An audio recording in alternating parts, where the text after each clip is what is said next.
ശരി അരുൺ, ഇപ്പോൾ ആവർത്തിച്ച് കോൺഗ്രസ് പ്രതിനിധി വി.ആർ. അനൂപ് ഉന്നയിക്കുന്ന ഒരൊറ്റ കാര്യമാണ് പത്മകുമാർ പാർട്ടിയിൽ എന്തുകൊണ്ട് തുടരുന്നു എന്ന ചോദ്യത്തിന് വ്യക്തമായ മറുപടി നേതാക്കളിൽ നിന്ന് ആരിൽ നിന്നും ലഭിച്ചിട്ടില്ല. കാരണം കുറ്റപത്രം വെക്കട്ടെ എന്ന പാർട്ടി സെക്രട്ടറി പറയുകയാണ്. അപ്പുറത്ത് മുഖ്യമന്ത്രി തനിക്കിതിൽ പറയുന്നതിൽ പരിമിതിയുണ്ട് എന്ന് പറയുന്നു. അതെന്ത് തരം പരിമിതിയാണ്? ഭയം കൊണ്ടുള്ള പരിമിതിയാണ് എന്നാണ് രമേശ് ചെന്നിത്തല അതിൽ നൽകിയിരിക്കുന്ന പ്രതികരണം. അപ്പോൾ എന്തുകൊണ്ട് പത്മകുമാർ തുടരുന്നു? പത്മകുമാർ തുടരുന്നതിന് കാരണം അതിനു മുകളിലേക്ക് നേതാക്കളുടെ പേര് പറയുമോ എന്ന ഭയന്നിട്ടാണ് എന്ന ആരോപണം ഉന്നയിക്കുമ്പോൾ അതിൽ നിങ്ങൾക്ക് വ്യക്തമായൊരു മറുപടി നൽകാൻ കഴിയുന്നുണ്ടോ അരുൺ? ഞാൻ അതിലേക്ക് വരാം.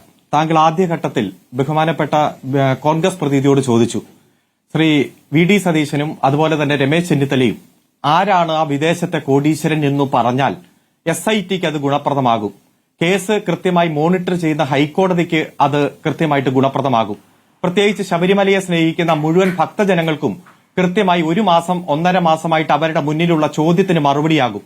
അതുകൊണ്ട് എന്തുകൊണ്ടാണ് നിങ്ങളുടെ നേതാക്കന്മാർ അത് പറയാത്തത് എന്ന് ചോദിച്ചു. എത്ര ബുദ്ധിപൂർവമാണ് അങ്ങ് വഴുതി മാറി ആ ചോദ്യത്തിൽ നിന്ന് അദ്ദേഹം രക്ഷപ്പെട്ടത്.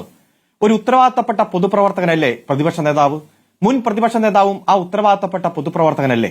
അവർക്ക് ഈ നാടിനോടൊരു കമ്മിറ്റ്മെന്റ് ഇല്ലേ?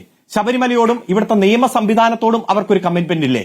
അവർ പറയണ്ടേ ആരാണ് തങ്ങളുടെ മുന്നിൽ കൃത്യമായിട്ട് തെളിവുണ്ട് എന്ന് അവർ അവകാശപ്പെടുന്ന ആ വിദേശിയായ കോടീശ്വരൻ എന്ന് പറയണ്ടേ? കോൺഗ്രസ് പ്രതിനിധി പറഞ്ഞു 16 രേഖകൾ ബഹുമാനപ്പെട്ട കോടതിയിൽ ഹാജരാക്കി. ഞാൻ പറയട്ടെ, എന്റെ സമയമല്ല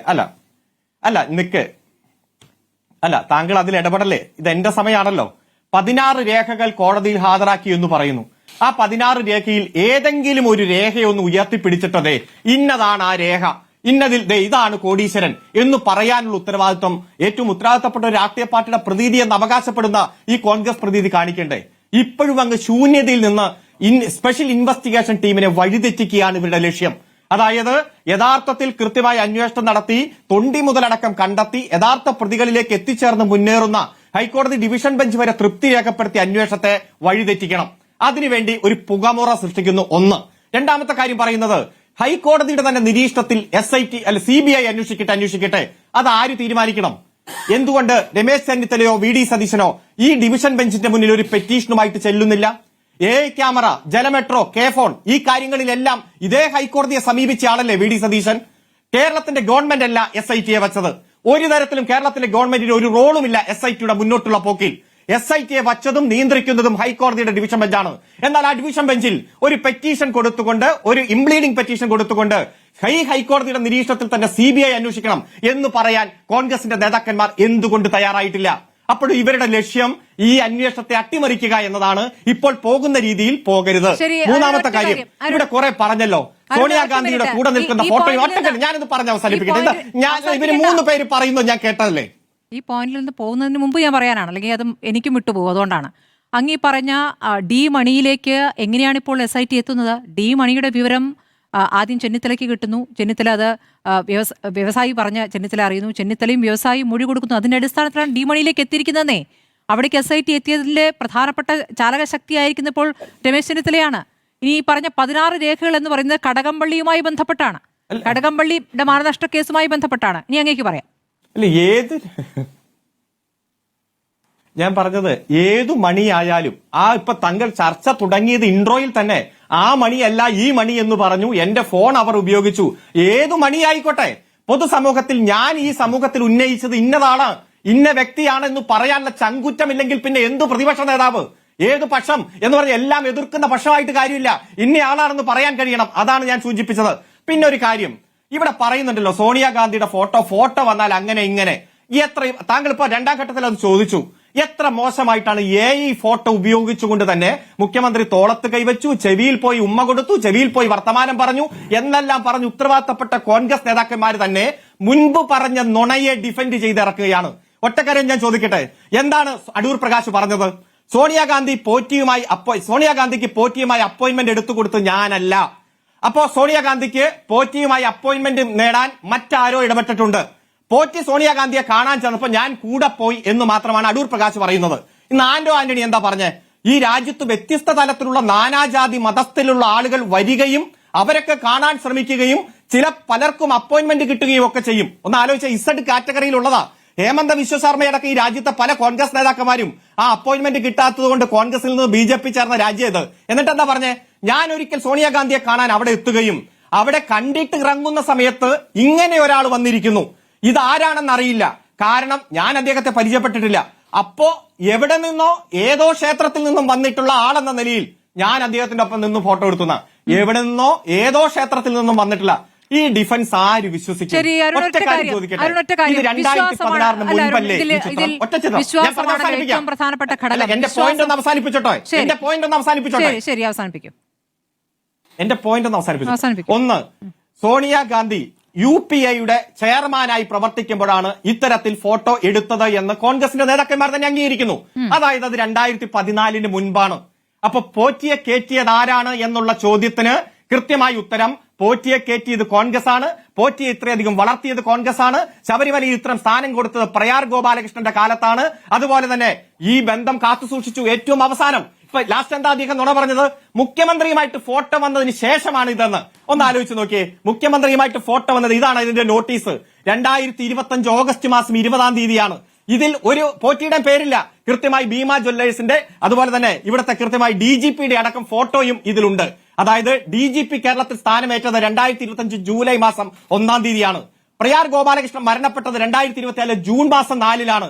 പ്രയാർ ഗോപാലകൃഷ്ണൻ ഇവരൊക്കെ ഉള്ള ഫോട്ടോ ഞാൻ സൂചിപ്പിച്ചത് ഈ കാര്യത്തിൽ എത്രയോ വലിയ നുണയാണ് പറഞ്ഞുകൊണ്ടിരിക്കുന്നത്.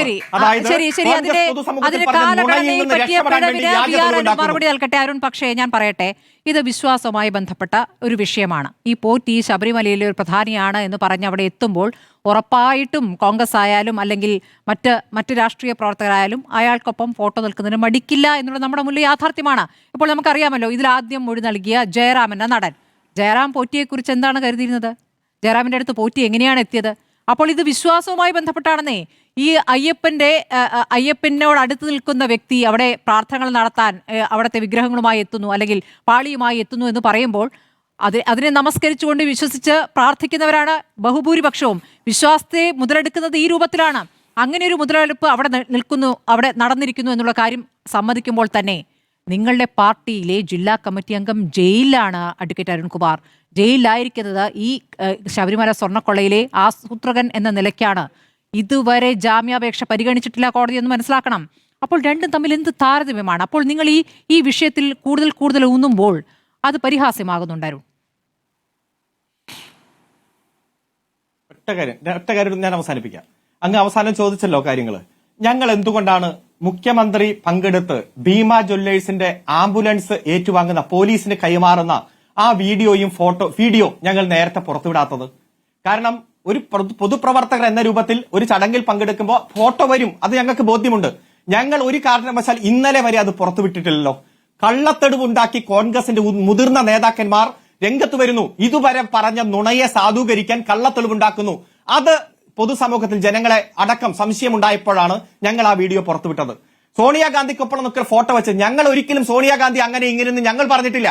കാരണം ഇങ്ങനെ കോൺഗ്രസിനിടയിലും ബന്ധമുണ്ടാക്കി ഒരിക്കലും ചെന്നെത്താൻ പറ്റാത്ത നമ്പർ 10 ജനപദ് വരെ എത്തി എന്ന് പൊതുസമൂഹത്തിൽ ബോധ്യപ്പെടുത്തുകയാണ് ഞങ്ങൾ ചെയ്തത്. ഇവിടെ അന്വേഷണം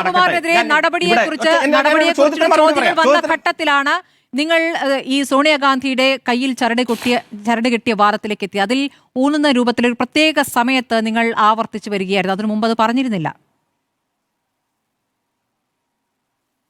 ഇല്ല, ഞാൻ തന്നെ താങ്കൾ അടക്കം നയിച്ച ചർച്ചയിൽ ആ പടം ഉയർത്തി കാണിച്ച ചർച്ചയിൽ പങ്കെടുത്തിട്ടുണ്ട്.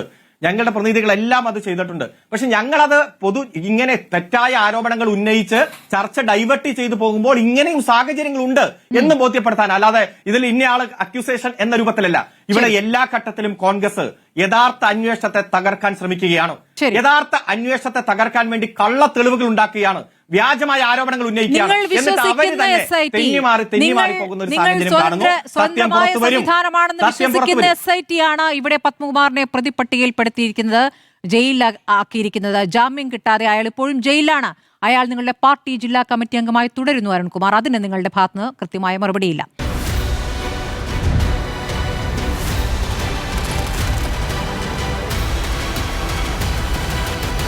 ഡിബേറ്റ് വിത്ത് സ്മൃതി പരുത്തിക്കാട്.